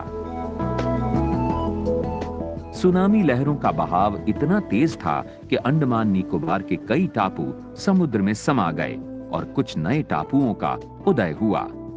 इससे भारतीय तटरेखा में बदलाव आया है।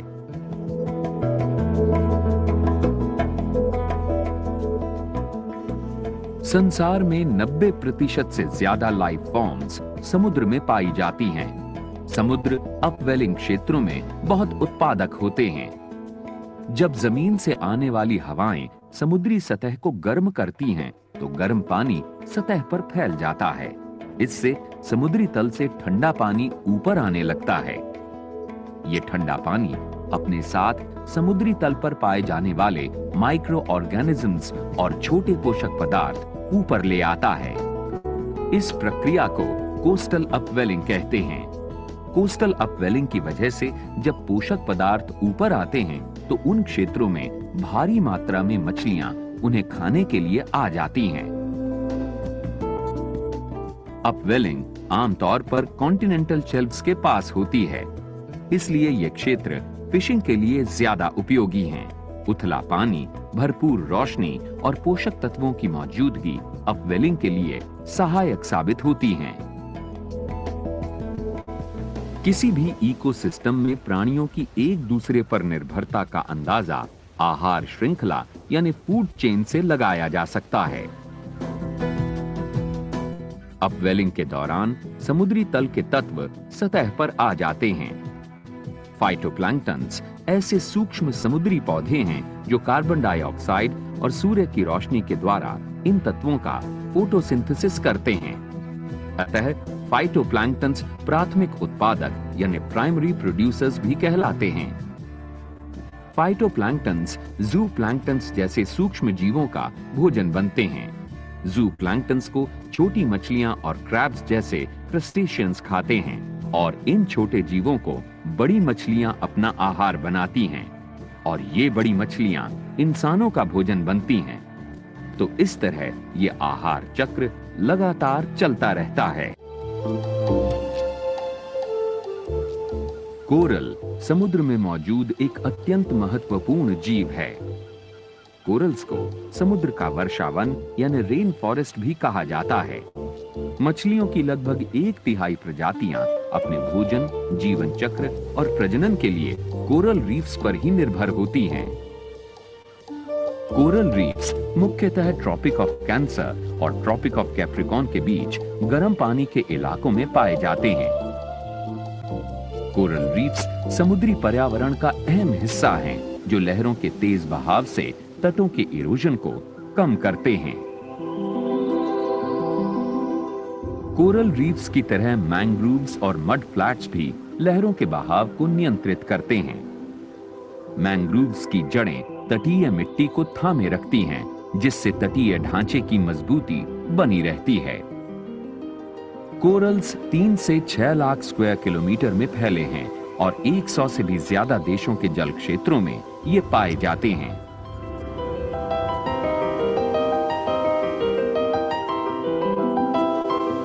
कोस्टल एरियाज की उत्पादकता और खूबसूरती दुनिया भर के लोगों को अपनी ओर खींचती है।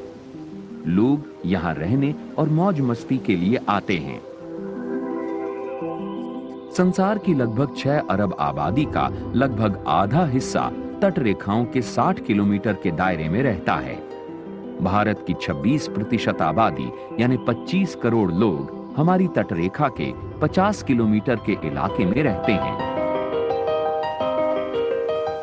तटीय पानी की उच्च उत्पादकता की वजह से मछली पकड़ने का काम मुख्यतः यहीं केंद्रित है। अपवेलिंग क्षेत्र खुले समुद्र के प्रति यूनिट क्षेत्र के मुकाबले 66,000 गुना ज्यादा मछली का उत्पादन करते हैं। पकड़ी गई मछलियों का 90% हिस्सा तटीय क्षेत्रों के अपवेलिंग जोन से ही आता है। भारत जैसे विकासशील देशों के लगभग 1 अरब लोग अपनी प्रोटीन से संबंधित जरूरतों के लिए मछलियों पर निर्भर हैं। हमारे देश में 60 लाख से भी ज्यादा लोगों का रोजगार फिशिंग एक्टिविटीज पर निर्भर है। हमारी कोस्ट लाइंस पर ऐसे गांवों की भरमार है जहां लोग किसी न किसी रूप में मछली के कारोबार से जुड़े हैं।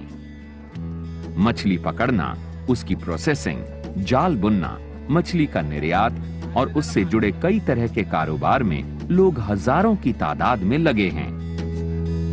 तटीय रेखाएं सामरिक दृष्टि से महत्वपूर्ण होने के साथ साथ विभिन्न देशों के बीच जल मार्ग का भी काम करती हैं। भारत का समुद्री परिवहन सामाजिक और आर्थिक विकास के लिए एक महत्वपूर्ण ताने बाने का काम करता है। भारत के कुल आयात निर्यात का 95% कारोबार समुद्र के मार्ग से ही होता है। समुद्र के रास्ते सामान भेजना जमीन के मुकाबले कम खर्चीला होता है। कोस्टल एरियाज में बनाए गए बंदरगाहों से जुड़ी सेवाओं के साथ ही जहाज निर्माण, मरम्मत तथा माल भेजे जाने जैसे कार्यों की अनंत संभावनाएं हैं। सदियों से हो रही हमारी गतिविधियों ने तटीय रेखाओं की प्राकृतिक प्रक्रिया में दखल अंदाजी भी की है।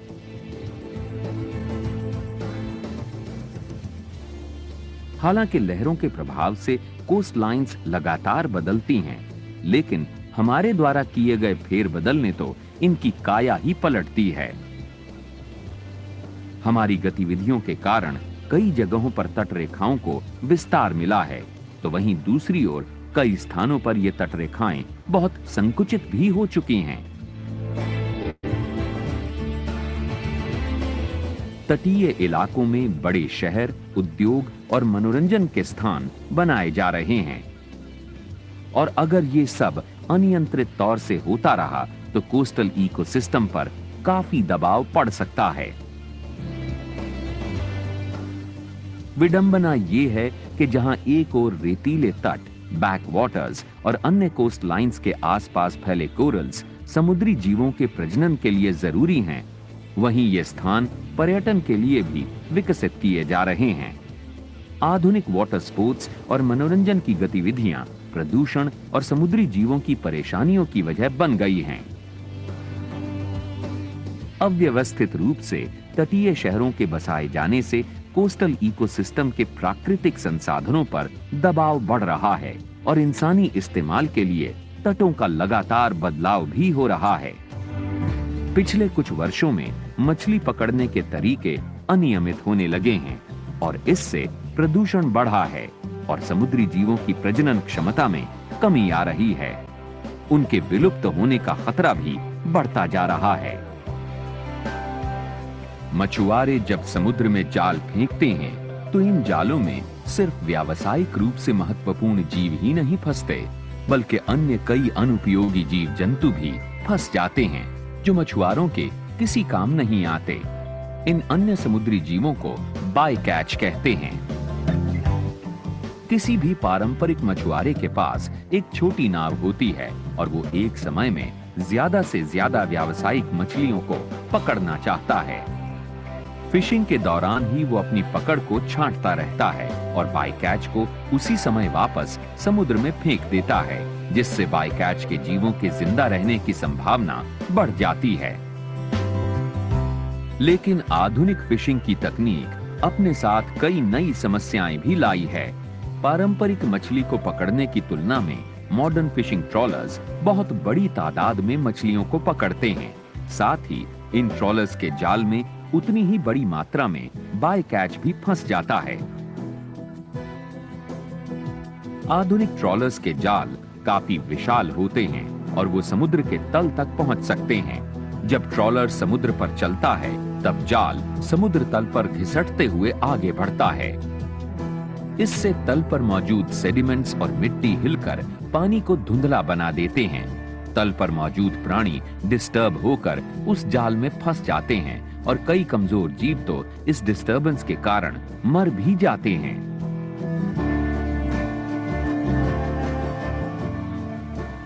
ट्रॉलर्स की कैपेसिटी ज्यादा होने के कारण फिशिंग काफी देर तक होती है और जब तक ये ट्रॉलर्स किनारे पर आते हैं और मछलियां छांटी जाती हैं तब तक कई जीव जंतु घुटन के कारण मर चुके होते हैं।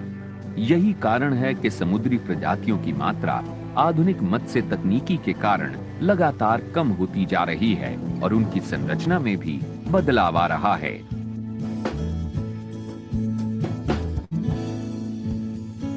साल दर साल जहाजों और टैंकरों से रिसने वाला तेल समुद्री जीव जंतुओं के लिए खतरा बनता जा रहा है। तेल का रिसाव किसी दुर्घटना, प्राकृतिक आपदा, शहरों से बहकर आने वाली गंदगी या फिर जहाजों की रोजमर्रा की सफाई से होता है। ये रिसाव समुद्र और तट पर रहने वाले प्राणियों को पूरी तरह से ढक सकता है, जिससे ये प्राणी घुटकर मर सकते हैं। एक अध्ययन के अनुसार हर साल पूरी पृथ्वी के समुद्री जल में करीब 10,30,000 टन तेल का रिसाव होता है।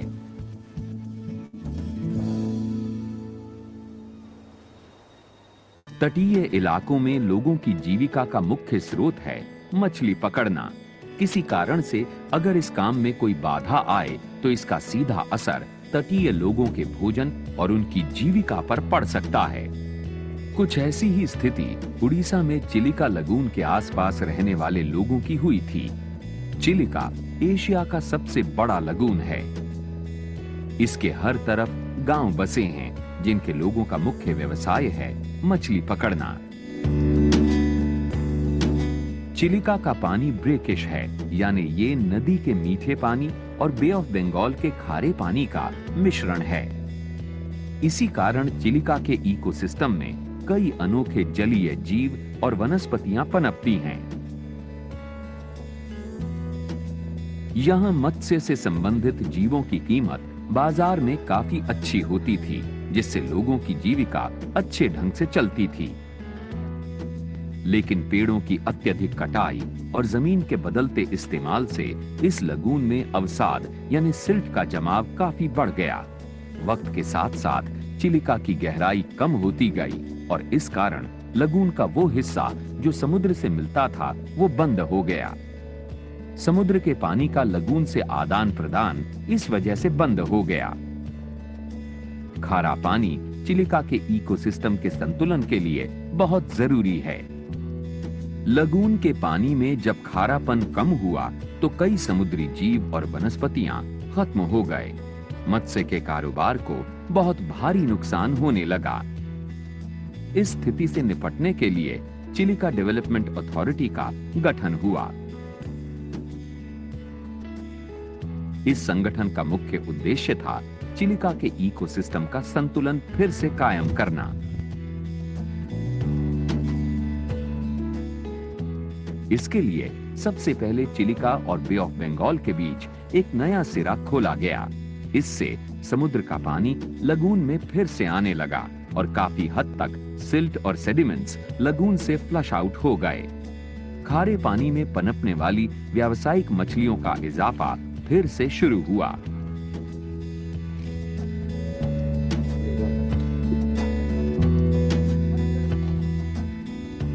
इस कार्य में चिलिका डेवलपमेंट अथॉरिटी ने स्थानीय लोगों और मछुआरों की बहुत मदद ली और साथ ही उन्हें चिलिका की रेस्टोरेशन के बारे में जागरूक भी किया।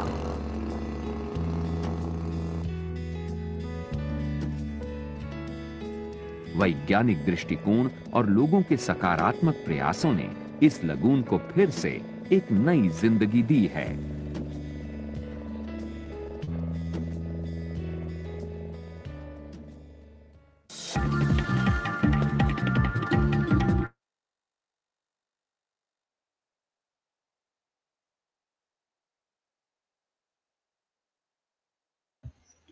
बहुत बढ़िया। तो उम्मीद करते हैं कि आप इस वीडियो को खूब ध्यान से देख रहे होंगे। आज थोड़ी सी देरी हो गई, लेकिन फिर भी मैं चाहती हूँ देखते हैं कौन बहुत ध्यान से सुन रहा था। मुझे बताइए कितनी बड़ी है हिंदुस्तान या भारत की कोस्टल लाइन, क्या लंबाई है इस कोस्टल लाइन की? जिसने भी ध्यान से सुना हो अनम्यूट करके बोल सकते हैं।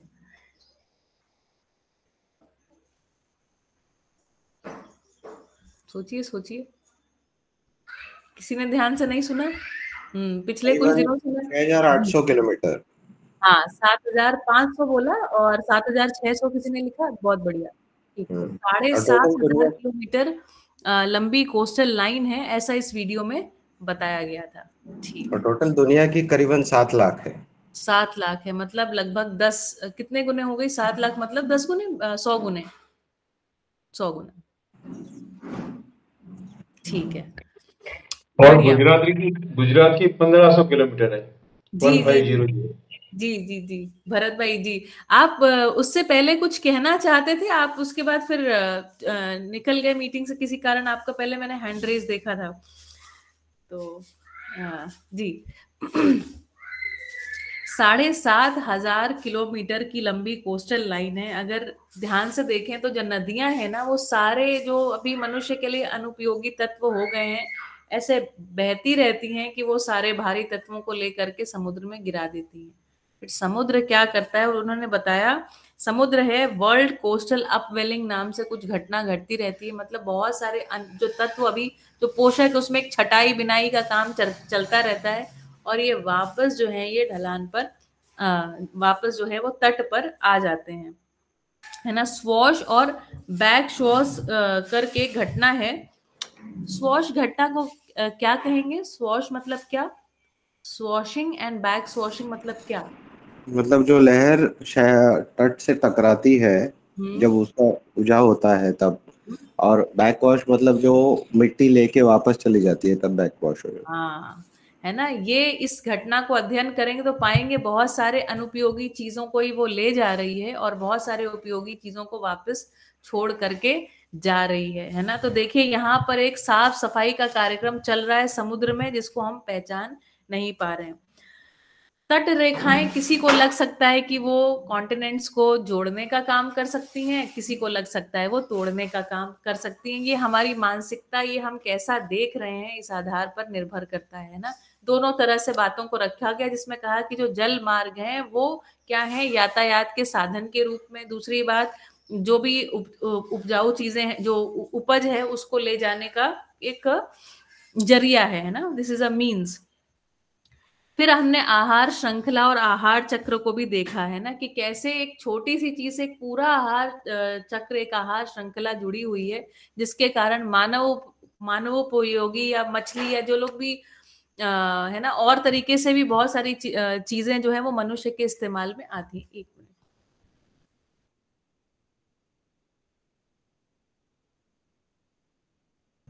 है ना।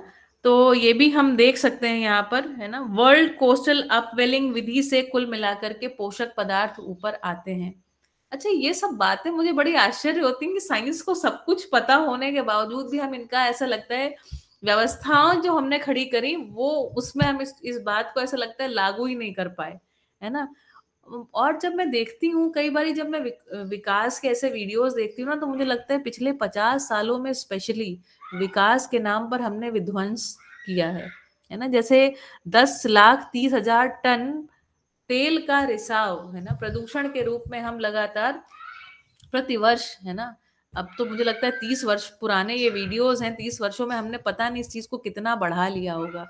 तो हमने जो मशीनें बनाई, है ना, मशीनें, उनका काम था जो भी हम कर रहे थे उसकी गति को बढ़ाना, लेकिन गति को इतना बढ़ा लिया कि विध्वंसकारी मतलब सीमा तक पहुंच गई है।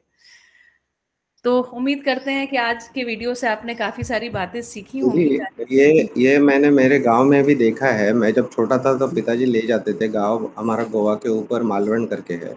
हम्म वहाँ पे बीच की जो रेत थी वो बिल्कुल सफेद और एकदम क्लीन नजर आती थी। गांव हाँ में बिजली भी नहीं थी। हाँ करीबन 15 साल पहले बिजली आना शुरू हुई, और फिर धीरे धीरे जो ये अभी वीडियो में भी बताया गया कि सरकार ने ही वहाँ पे स्पोर्ट्स और स्कूबा वगैरह वो सब डेवलप का प्लान बनाया, और ज़मीनें खरीदी गई। जो बड़ी बड़ी ज़मीनें थी वो छोटे टुकड़ों में बट गई, और विलेजर्स इन्हीं एक्टिविटीज़ में लग गए। जो पहले पानी अड़ाने का काम करते थे, जो 2 दिन पहले के वीडियो में था ना, बांध डाल के मेर मेर बनाना वगैरह, वो हाँ सब चलता था, वो हाँ बिल्कुल बंद हो गया। और अभी कोई काम नहीं करता। अभी सब ये रिलेटेड टर्शियरी एक्टिविटीज़ में भी काम करते हैं, और बीच जो है वो पूरा प्लास्टिक की बोतलों से भरा जा रहा है।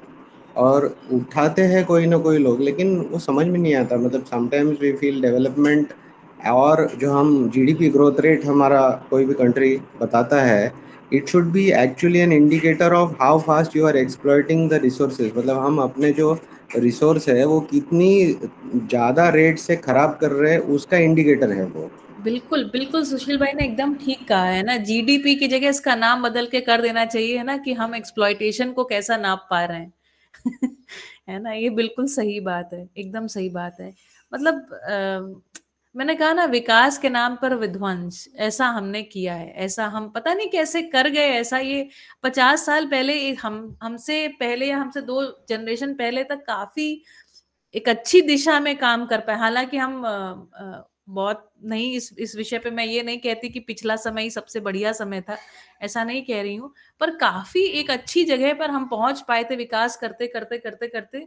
फिर पता नहीं कहाँ हम क्या एकदम से आया, और मानसिकताओं में बदलाव के फल स्वरूप, है ना, शोषणवादी, भोगवादी, लाभोन्मादी ऐसी मानसिकताओं के फल स्वरूप हम एक ऐसी स्थिति में आ गए जहाँ अब ठीक नहीं कर रहे हैं, है ना। यही चीज़ जो छोटी छोटी पैमाने पे कर सकते हैं, जैसे हम लोग हमारा हनीमून कोडाईकनाल में मनाने गए थे हाँ हाँ 2002 में।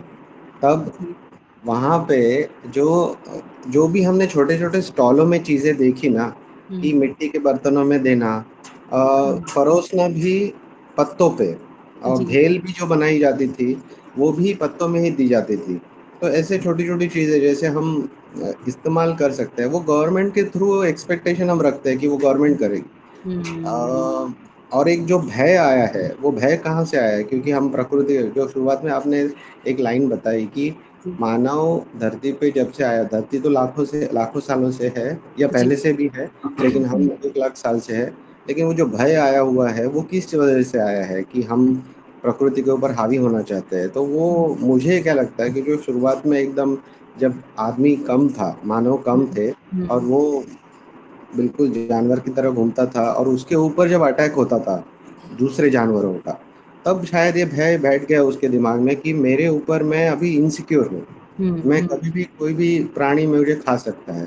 तो वो जो भय बैठा है, वो जनरेशन के जनरेशन आगे इतना हो गया है कि वो लिमिट थ्रेशोल्ड क्रॉस करके भी अभी वो कंट्रोल के बाहर हो गया। बिल्कुल बिल्कुल ठीक कहा आपने, बिल्कुल, है ना, कि यही एक इसको मैंने कहा आवेश की तरह, जैसे मनुष्य एक आवेशित है और अपना गुस्सा निकाल रहा है प्रकृति के ऊपर, तो ऐसी घटना घट रही है। बहुत बढ़िया। और कोई कुछ कहना चाहे, है ना, किसी का किसी बात पे ध्यान गया हो, किसी को कुछ याद आई हो, कुछ जुड़ा हो, तो भी कह सकते हैं।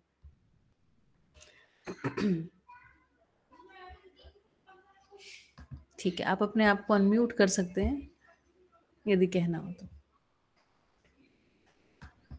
ठीक है ना। तो मुझे लगता है कि आज के लिए इतना ही रखते हैं, और कल हम वापस, है ना, 7:30 बजे हम शुरुआत मुझे करेंगे। मुझे जी दीदी एक कहना है कि जी जब भी हम ये प्रोग्राम करते हैं, जी आखिर दो दो मिनट, हाँ प्रोग्राम से हम समझ लिए, प्रॉब्लम जी समझ लिए, जी एक कोई सजेशन सॉल्यूशन छोटा सा कितना भी ना हो, लेकिन एंड में ना एक सॉल्यूशन होना चाहिए, कोई ना कोई छोटी चीज का बिल्कुल हमारे, बिल्कुल वो हाँ नोट करके आप रखें, तो भले हम्म ही वो प्रैक्टिकल ना होए, हम्म लेकिन सॉल्यूशन की तरफ कल्पना माइंड में होने का एक अलाइनमेंट हो जाएगा।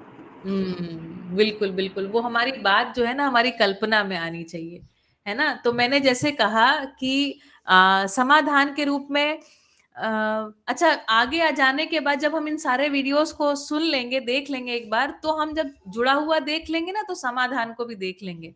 पर व्यक्तिगत रूप से मुझे एक बात ही लगती है यहाँ पर, कि पहले तो जैसे मैंने कहा, खेती में जो समस्या आई है ना, खेती में समस्या ये आई, कौन किसके लिए उगा रहा है उसको पता नहीं, है ना।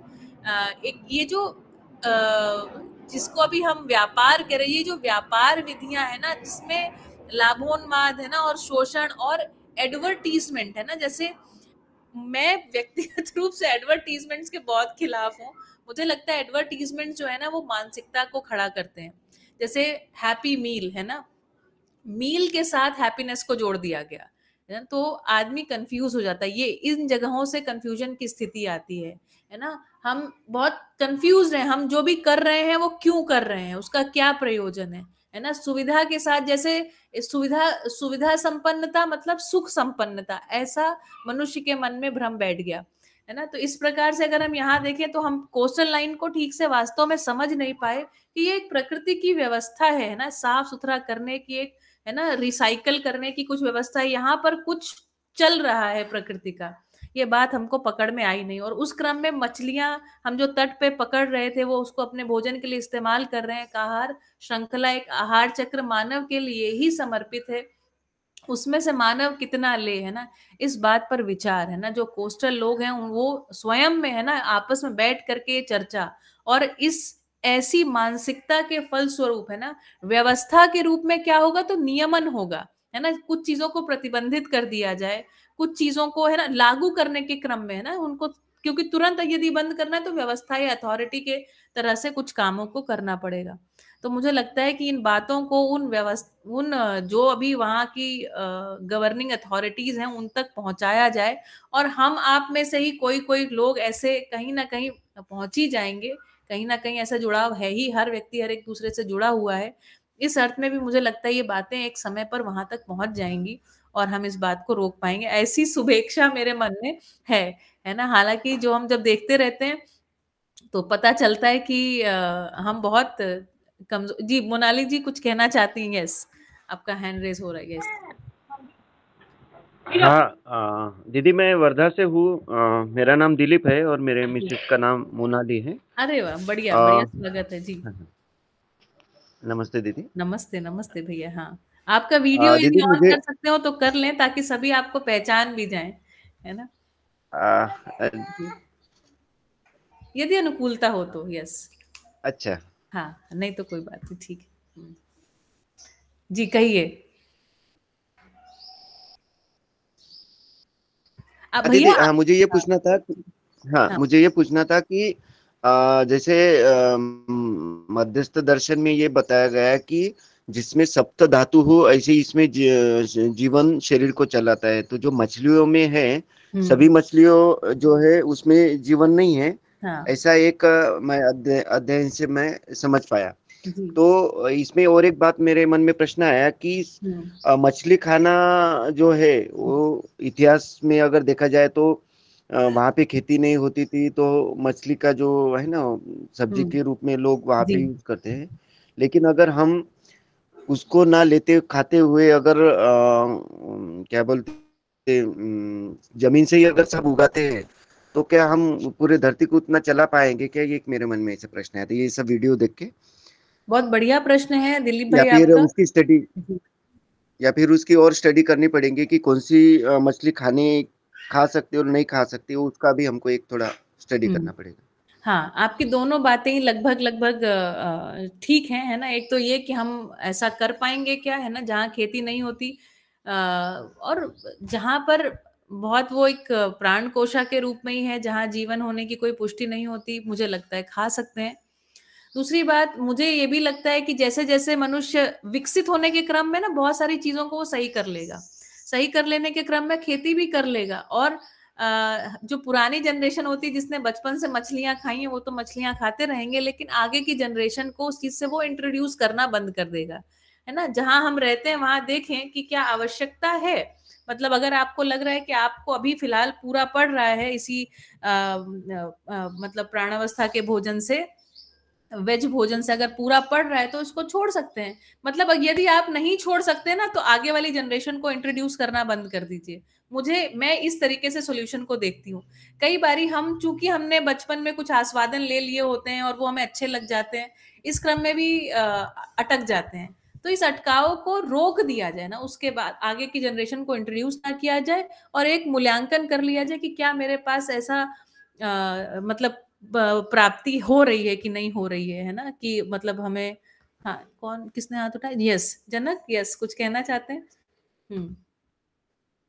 हाँ, मेरा पास एक इसके विषय कमेंट है। जैसे कि अभी एक चलन चल रहा है वो फास्ट फूड में, खास करके ये चिकन का जो अभी कंजम्पशन हो रहा है, तो वो बेसिकली कंप्लीटली फैशन की वजह से, या बच्चे हैं जो कॉलेज के हैं उन लोगों को ऐसे पार्टी करना है तो ऐसा कुछ करके, तो वो मीट इंडस्ट्री में जो पहले नहीं थे या पहले नहीं कंज्यूम करते थे, तो अभी फैशन की वजह से वो कंज्यूम करने लगे। तो अमुक चीजें तो स्वाद के हिसाब से या कल्चर है, पार्टी का कल्चर अभी चल रहा है, उसकी वजह से ड्रिंक्स का भी वो जो चलन बढ़ गया उसकी वजह से, खास करके मेट्रो सिटीज जी में। जी तो जी। अमुक चीजें तो स्वाद के जो जिसमें है ना प्रिय के हिसाब से हित हम्म का भी नहीं सोचते और वो करते हैं। और हम्म उसके बाद भी बहुत सारे प्रॉब्लम्स भी आते हैं। फास्ट फूड में जो चिकन रेज करते हैं तो वो भी नेचुरल और नहीं होता है ना। एग्स का भी चलन पहले नहीं था, अभी चलन चलने हम्म, लग गया है। तो बिल्कुल। मेरे को लगता है कि ये थोड़ा सा है ना, विदाउट अवेयरनेस तो एजुकेशन के ऊपर ही भार आता है। हम्म और एडुकेटर्स को भी एडुकेट करने की जरूरत है कि वो हम्म खुद इसे एक्सप्लेन करते। भले टेक्स्ट बुक में लिखा है हम्म न्यूट्रिशन जो मिलता है वो एग्स में से मिलता है, मीट में से वो चित्र एक तरह से बैठ जाता है बच्चों के माइंड में। और वो टीचर्स को ही ऐसे माइंड में होना चाहिए कि कहाँ पर मीट खा सकते हैं, जहां पर आपके पास पानी की व्यवस्था नहीं है। अब जैसे कि कच्छ की एरिया में भी अभी फ्रूट्स आने लग गए है ना, बाहर से हम्म। वस्तुएं आ रही है, ट्रांसपोर्ट सिस्टम एफिशिएंट हो गया है। तो जी पहले के जमाने में मेरे को पता है कि कच्छ में बहुत सारे वेजिटेबल्स नहीं होने के कारण हम लोग कड़ी और रोटी, कड़ी और चावल ऐसे खाते थे, वो भी दूध की बेस्ड था। तो जी। अभी वो भी चेंज हो गया, बहुत बड़ा डाइट सिस्टम भी चेंज हो गया। तो हम हम्म लोगों को ये समझना चाहिए कि हम क्या इम्प्लीमेंट करें और क्या फैशन है, और फैशन को लेबल करें। बेसिकली हम लोग लेबल नहीं कर रहे कि ये फैशन है, उसकी वजह से बहुत सारे बच्चे भी उसमें खींचे चले जाते हैं अननोइंगली, और फिर वो उन लोगों का एक तरह का अभ्यास बन जाता है उसमें। तो मेरे ख्याल हम्म। से एजुकेशन की बहुत खास जरूरत है ये सब चीजों को बैलेंस करने के लिए। बिल्कुल बिल्कुल बिल्कुल, है ना। तो ये अच्छी एक बात पर ध्यान दिलाया कि पता है, मैं ये भी देखती हूँ जब हम एक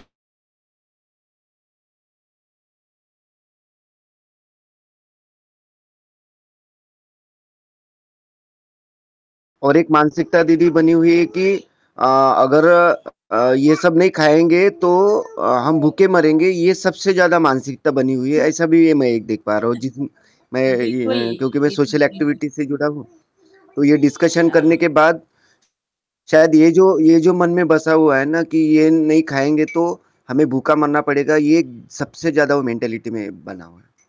ये भी बिल्कुल एक मुझे भैया, दिख रहा है देखिए जी दीदी। जब हम पाश्चात्य मेडिकल सिस्टम है ना, वेस्टर्न मेडिकल सिस्टम में अगर आप देखें, उनके पास खाने के लिए वास्तव में बहुत थोड़ी चीजें हैं।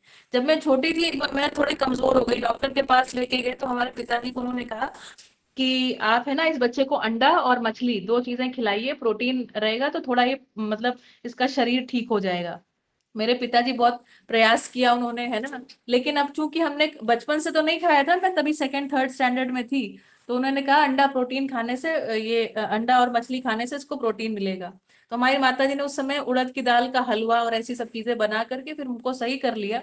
मेरे पिताजी पूछते रहे, प्यार से पूछते रहे, बेटा मछली खाओगे? हालांकि क्योंकि हम लोग वेजिटेरियन फैमिली से हैं तो उनके भी मन में स्वीकृति नहीं थी, लेकिन चूंकि डॉक्टर पुश कर रहा था तो ऐसा हुआ। और मैं ऐसे अपने परिवार में कितने लोगों को जानती हूँ, इंक्लूडिंग माई ओन ब्रदर, है ना, जो कि फिर नॉन वेजिटेरियन को स्वीकार कर लिया उन्होंने, है ना। तो बहुत सारे, अब देखिए वो ऐसा ही पढ़ रहे हैं कि प्रोटीन मिलता ही यहीं से। बच्चों की किताब में यदि यही लिखा हुआ है कि है ना क्या क्या चीजों से प्रोटीन मिलता है, तो उसमें चिकन का एक चित्र बना देंगे, अंडा बना देंगे, दूध बना देंगे, है ना, ऐसा ही सब चीजें के चित्र बना देते हैं। तो वो कहीं ना कहीं दिमाग में बैठ जाता है। और मैंने अपनी जनरेशन में देखा कि 50% जो हमारे ही साथ के पढ़ने वाले लोग थे, हमारे कजन हैं, वो सब नॉन वेजिटेरियन में कन्वर्ट हो गए। यदि पार्टी का मतलब ही यही है कि आप मुर्गा खाओ, है ना, या फिर दारू पियो, इस तरीके की बातें कहीं ना कहीं समाज में फैली रहती है और वो हमको प्रभावित करती रहती है। इन चीजों का प्रभाव है ना, व्यापारिक दृष्टिकोण से देखा जाए ना, केएफसी जैसे मैंने कहा, हैप्पी मील और इस तरीके के नॉन वेज के भी कुछ ना कुछ होंगे जिससे नॉन वेज को बहुत ये बनाया जा रहा है। तो इन सब बातों का एक मूल्यांकन करने की तो जरूरत है। और आगे जैसे जैसे ये समझदारी बढ़ेगी ना, एक तो व्यक्तिगत रूप से और उसके बाद ऐसे जैसे, देखिए, एडवर्टीजमेंट विधि से बहुत सारे भ्रम फैलाना बहुत आसान है। एक समय पर मैं एक छोटी सी आपको बात कहती हूँ, फिर आज हम 8-55 तक बढ़ गए हैं। मैं एक छोटी सी बात कहती हूँ, जैसे मटर खाना, है ना, एक समय पर अभी कुछ 20-25 साल पहले जो हेल्थ इंडस्ट्री थी वो कह रही थी कि ये इसको खाने से क्या होता है, वजन बढ़ता है ना। और एक समय अभी अभी 20 साल बाद की बात है, इस समय पी शेक करके प्रोटीन के लिए उसको उसको ही कंज्यूम कर रहे हैं। तो जब भोजन जो है ना व्यापार,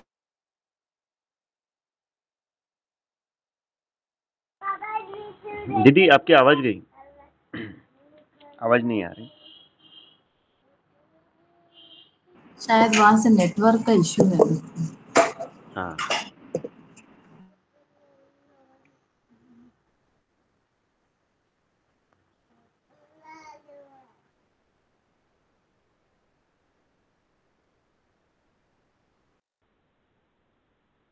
जी, तो मैं ऐसे कह रही थी कि यदि है ना हमने भोजन को व्यापार के हाथ में थमा दिया है तो ये सारी दुर्घटनाएं घटती ही रहेंगी, है ना। तो उन चीजों को वापस अपने हाथ में लेने की जरूरत है ना। और आज इसी बात के साथ है ना मैं अभी ये मीटिंग को एंड करती हूँ। आज हमारा इंटरनेट भी कुछ ऊपर नीचे करने लगा 8:30 पौने 9 बजे के करीब से।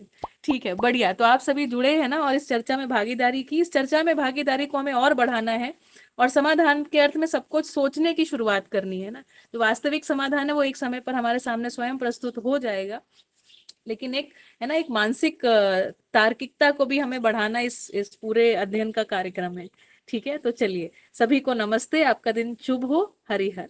कल मिलते हैं सुबह 7:30 बजे। नमस्ते। नमस्ते सभी को, नमस्ते। नमस्ते दीदी सभी।